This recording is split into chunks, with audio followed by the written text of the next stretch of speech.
So a few days ago, after Milan failed to qualify for the top 8 of the Champions League, this is what I tweeted out. Plain and simple, AC Milan management, do something. Improve this team, for crying out loud. And boy did they listen to our cries. A switch of 5 different players on deadline day. But what exactly caused the Milan management to respond this way? We'll discuss that, and I'll try to summarize all the crazy things that happened today. We won't necessarily go deep into player profiles, but offer a summary of how things unfolded on a dramatic deadline day for Milan. And once again, as I've said in the previous videos, there is a personal announcement at the end of this video, so make sure you guys tune in for that. Kicking things off with the earliest profile that was being linked to Milan, and that was of Joao Felix. Now, everybody was waiting around to see what Chelsea was going to do. There were a bunch of Premier League clubs that were also interested in this player.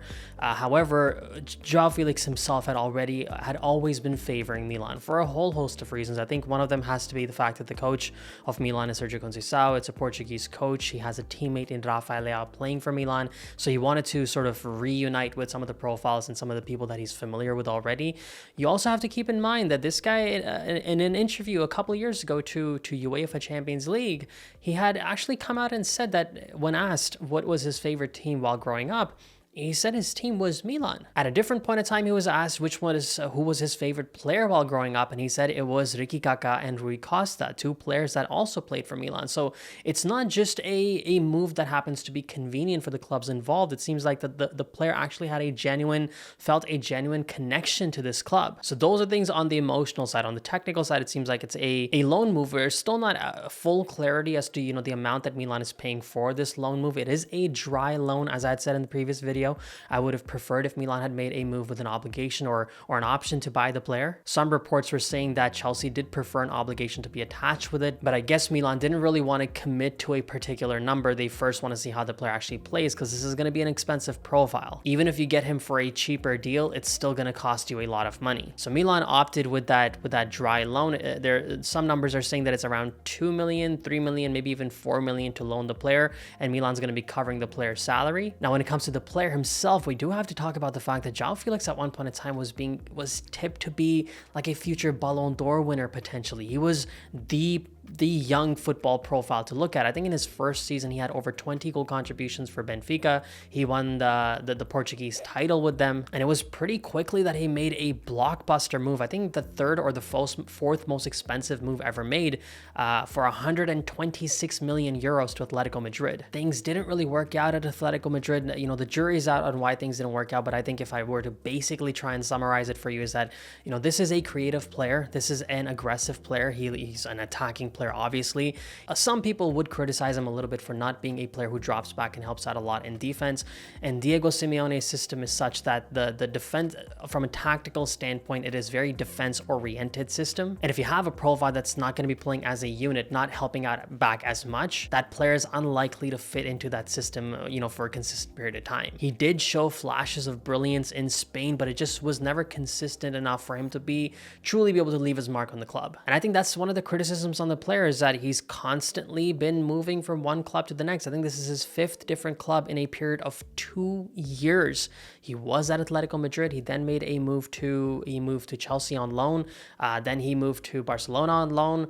Then Chelsea bought him out from Atletico Madrid. Now he's making a move to Milan. So that's 5 clubs in a period of 2 years. So at the end of the day, we still have to wait to see how this transfer would work out. But, as Milan fans, we can't remember the last time that a player that any point in time in their career was worth 125 million played for this club. So naturally, that there's a gifted talent that the player has. Now, can Conceição, with his system, be able to extract that out of Joao? We're going to have to wait to see. But it does seem like, with all the moves that he has made in the recent past, this might be one of the last stops for him to be able to play for a big club while his valuation is still fairly high. A failed time at Milan and then continuing to have a failed time at Chelsea, he's going to be looking at a different profile of clubs moving forward. But if there is a club to announce your resurgence, it's got to be the club that you grew up, were a fan of, and playing in the role that was played in by your idol, Rui Costa and Ricky Kaká. So the Felix move was mostly expected. A lot of us were waiting around for this to come through, but the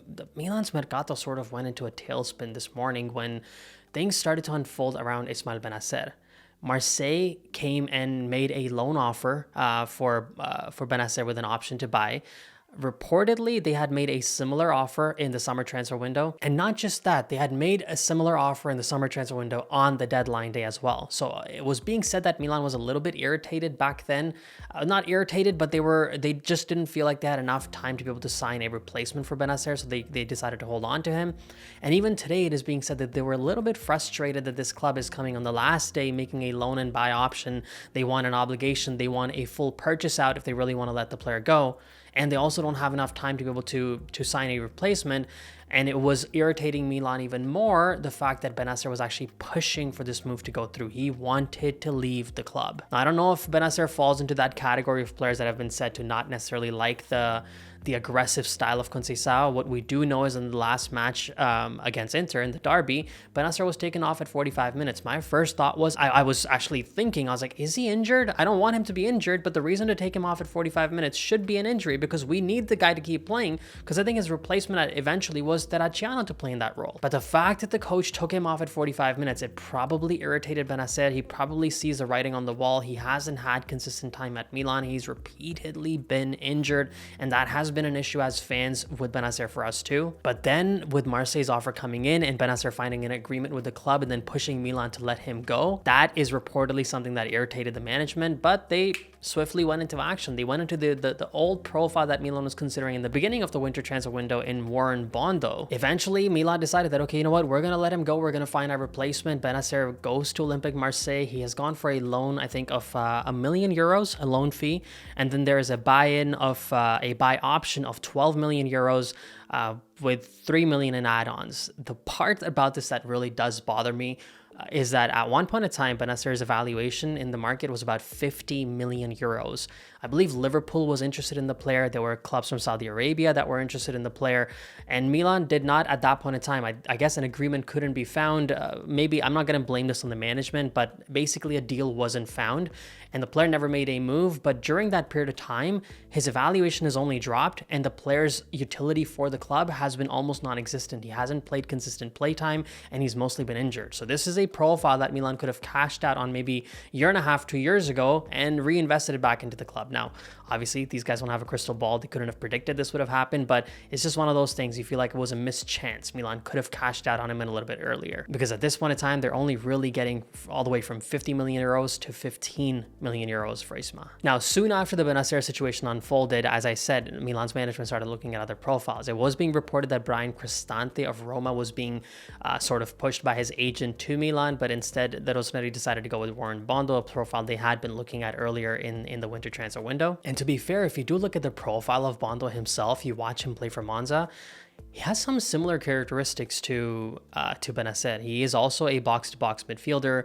He has defensive capability. He seems to be a very progressive player. He wants to grab the ball and carry it forward. He wants to attack the opposition's box. But he also seems to be a handy player as a deep-lying playmaker. He can create opportunities from, right in front of Milan's defensive line. He seems to be very strong when it comes to holding on to the ball. If you watch a few of his highlights, you'll see a actual real similarity with prime Bennacer and his capability to hold on to the ball in spite of his size and that of Bondo.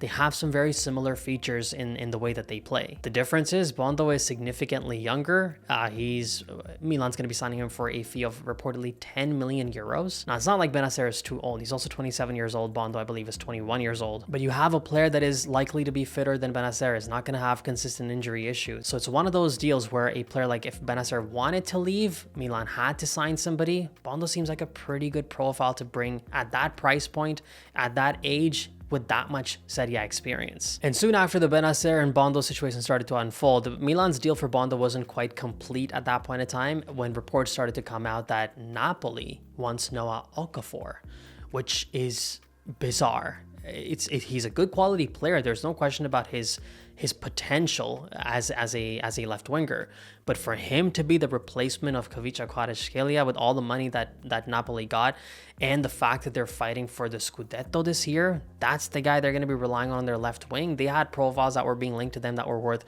60, 70, 80 million with Adeyemi, with Garnacho, and they drop all the way down to Milan's backup left winger, a player that Milan was already trying to offload to RB Leipzig. He failed his medical there and came back. There are some reports that he actually didn't really fail his medical, and it was actually Leipzig who just changed their mind on the player. That's the guy that Napoli ended up going with. Now, from a fiscal standpoint for Milan, they're not going to be mad at that move at all. Right now, it seems like he's gone on loan to Napoli with a buy option of around 23 million euros. The Rossoneri signed Okafor from RB Salzburg for about 15 million euros. And a guy who's mostly spent his time on the bench and hasn't really done too much for the club is now potentially going to make a move to Napoli for about 25 million euros. If you look at, put everything together, that's not too bad a deal for the Rossoneri for a bench player. And quite honestly, something in me, if Milan does not win the Scudetto this year, obviously as a Milan fan, you'd want Inter to not win. And if Napoli takes Okafor and Okafor performs well for them and wins a trophy, I'd actually kind of be happy for Noah. So I think, as I had said in a previous video, it seems like one of those perfect potential divorces, since this is not a permanent deal, it's a loan, where everybody's, well, I don't know how Napoli fans are going to be happy, but Milan's going to be happy. I think Okafor is going to be really happy. He gets to play for a club that is fighting for the title, and he very likely gets consistent play time. So from that standpoint, both the pieces from Milan, the club and the player, they're going to be pretty happy with this one. Soon after the reports about Noah Okafor moving to Napoli, there were also reports about Chukwueze making a move to Fulham. That deal looked like it never quite took off. It seemed like Milan actually didn't want to let go of the player, but there is a player that Milan ended up signing for who's also a winger in Riccardo Sottil. This is one of those moves that was maybe a little bit confusing, but also makes sense. You've noticed a pattern with this club that they never, most of the times when they let go of a player, they definitely want to bring in a player of, that similar position or similar role. They let go of Bennacer, they immediately,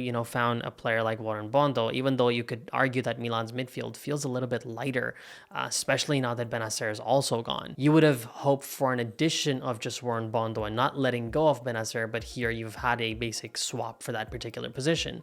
Same thing sort of was happening with Noah Okafor's departure. Okafor leaves, but Milan wanted to bring in a winger so that they don't find themselves too thin in that particular role. They brought a player of the experience of Sottil, let's just say. I think they've signed him for a 1 million loan and a potential 11 million buy option on the player. The thing with Sottil to keep in mind is that he almost has, at this point in time, almost 200 matches, well, about 180 match experience in, top flight Italian football. He's played consistently for Fiorentina in the recent past. He arguably was probably having his best season this time around. He's not a 21-year-old player. He's also 25 years old. So, even age-wise, he has a level of maturity to him. He has the experience of playing in Serie A.